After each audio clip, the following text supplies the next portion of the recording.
আমাদেরকে যা কিছু বলতেছে তা কিছু আমরা সঠিকভাবে পালন করতে পারি। অনেকে দেখবেন হাঁটতেছে, পয়সা আছে, কি কর্তব্য বিমূঢ় হয়ে আছে, কি করবে সে নিজেও বুঝতে পারতেছে না। পয়সা আছে, কি করবে, গুনাহ করছে। আল্লাহ রাব্বুল আলামিন বলেন, বান্দা তুমি তওবা করো, নির্জনে পয়সা কান্নাকাটি করো, নামাজ পড়ো, আমার কাছে বলো, চোখের পানি ফেলে আমার কাছে বলো। আল্লাহ বলেন তোমার চোখের পানি তোমার গালের নিচে দেওয়ার আগে আমি আল্লাহ রাব্বুল আলামিন মাফ করে দেব। হযরত ওমর রাদিয়াল্লাহু তাআলা আনহু হযরত ওমর রাদিয়াল্লাহু তাআলা আনহু বলেন যে নবী করিম সাল্লাল্লাহু আলাইহি ওয়াসাল্লাম বলতেছে, হযরত আদম আলাইহিস সালাম যখন পদস্খলন হয়ে গেল, দুনিয়াতে বেহেশত থেকে যখন দুনিয়াতে প্রেরিত হইলেন, তখন হযরত আদম আলাইহিস সালাম অনেক কান্নাকাটি করলেন, শুধু তাই না, ইস্তেগফার করলেন আর বলতেছেন, আসমানের দিকে মাথা উঠিয়ে বলতেছেন, ওগো আল্লাহ, ওগো আল্লাহ, মুহাম্মদ সাল্লাল্লাহু আলাইহি সাল্লামের ওসিলায় তুমি আমাকে maaf করে দাও। যখন এই কথাটা বললেন, তখন আসমান থেকে ওহী নাযিল হয়ে গেল মুহাম্মদ সাল্লাল্লাহু আলাইহি সাল্লামকে, তুমি কার ওসিলায় তুমি ক্ষমা চাইতেছো।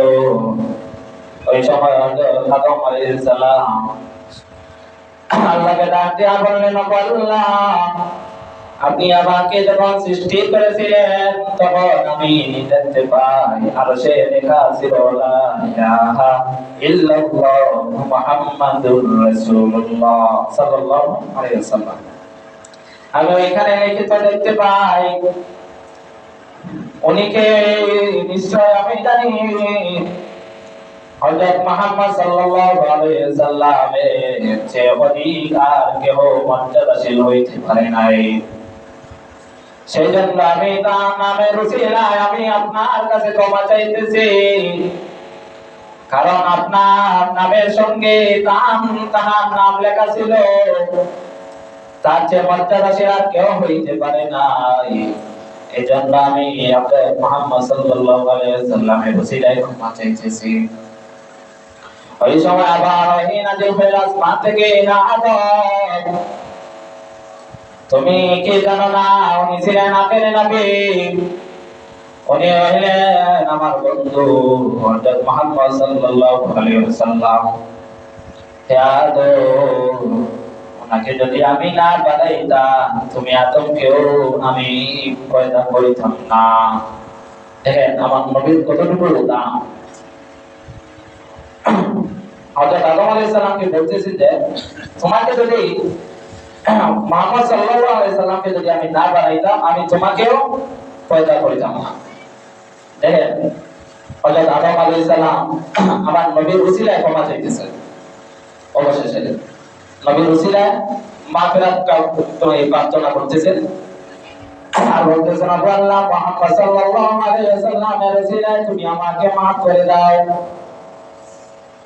অনেক রিওয়ায়াতে বর্ণিত আছে যে হযরত আদম আলাইহিস সালাম এমন কান্নাকাটি করতে করতে চোখের পানি ফেলতে ফেলতে শেষ হয়ে গেছে।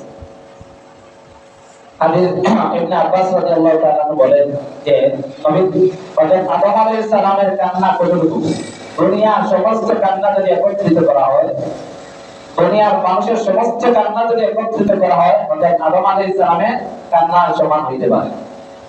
তাহলে দেখেন কত কান্নাকাটি করতেছেন হযরত আদম আলাইহিস সালাম।